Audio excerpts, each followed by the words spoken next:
नमस्कार. आजचा विषय त्याने व्यवसाय वाचवण्यासाठी नवी रणनीती शोधली नाही. स्वतःला बदललं. रात्रीचे 11:47 वाजले होते. ऑफिसमध्ये फक्त एकच लाईट सुरू होती.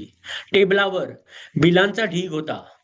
मोबाईलवर 3 मिस कॉल होते. बँकेचा मेसेज, एक ग्राहकाचा रागाने भरलेला व्हॉट्सॲप आणि लॅपटॉपवर उघडलेला एक्सेल शीट. समीर खुर्चीत मागे रेलून बसला होता. 3 वर्षापूर्वी त्याने मोठ्या स्वप्नांनी व्यवसाय सुरू केला होता. आज व्यवसाय चालू होता, पण तो स्वतः मात्र थांबला होता. सकाळपासून रात्रीपर्यंत तो धावत होता. कस्टमर तोच सांभाळत होता.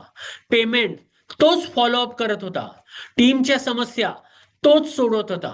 प्रत्येक निर्णय, प्रत्येक फोन, प्रत्येक ईमेल, सगळं त्याच्या भोवती फिरत होतं. आणि तरीही व्यवसाय पुढे सरकत नव्हता.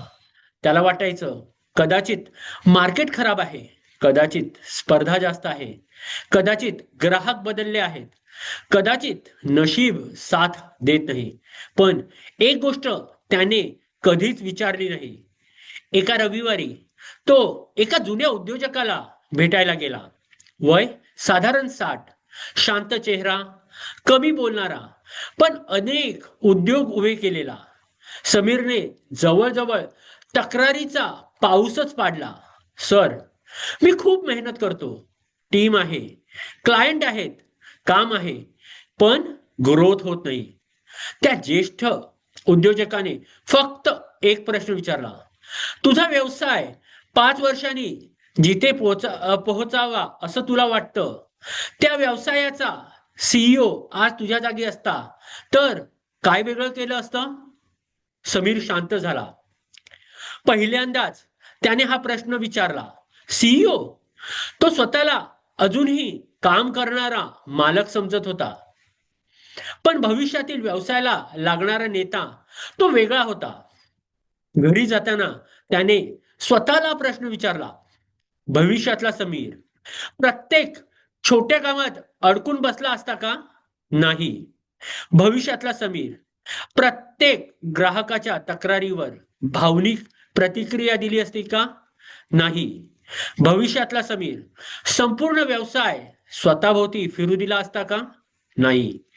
दुसऱ्या दिवशी त्याने मोठी योजना बनवली नाही, मोठे सेमिनार अटेंड केला नाही, मोठा कोर्स घेतला नाही. त्याने फक्त एक निर्णय घेतला, मी आजपासून माझ्या भविष्यातल्या सीईओ सारखा विचार करेन. सुरुवातीला गोष्टी अवघड वाटल्या. काम सोपवताना भीती वाटली. काही चुका झाल्या, काही ग्राहक नाराज झाले, काही निर्णय चुकले. पण हळूहळू काहीतरी बदलू लागलं. तो कामगारापासून व्यवस्थापक बनत होता, व्यवस्थापकापासून नेता, नेत्यापासून द्रष्टा. 1 वर्षानंतर त्याच ऑफिसमध्ये तो पुन्हा बसला होता. पण यावेळी दृश्य वेगळं होतं. फोन वाजत होता, पण प्रत्येक कॉल तो घेत नव्हता. टीम निर्णय घेत होती, सिस्टम्स काम करत होत्या, ग्राहक समाधानी होते, रोख प्रवाह सुधारला होता, व्यवसाय बदलला होता. पण खरं सांगायचं तर व्यवसाय आधी बदलला नव्हता, समीर बदलला होता. आणि मग व्यवसाय बदलला होता. आपण अनेकदा विचारतो, माझा व्यवसाय कसा वाढेल? कदाचित हा चुकीचा प्रश्न आहे. खरा प्रश्न असा आहे, हा व्यवसाय उभारण्यासाठी मला कोण बनावं लागेल? कारण मोठा व्यवसाय मोठ्या कल्पनांनी नाही, मोठ्या व्यक्तिमत्वानी उभे राहतात. आज तुमच्यासाठी एक छोटा प्रयोग. उद्या सकाळी आरशासमोर उभे राहा आणि स्वतःला विचारा, 5 वर्षांनी माझा व्यवसाय जिथे असेल, त्या व्यवसायाचा नेता आज काय करेल? मग त्या उत्तरातून फक्त एक कृती करा, फक्त एक. कारण भविष्यातला व्यवसाय आजच्या निर्णयामध्ये जन्म घेत असतो. धन्यवाद. धन्यवाद.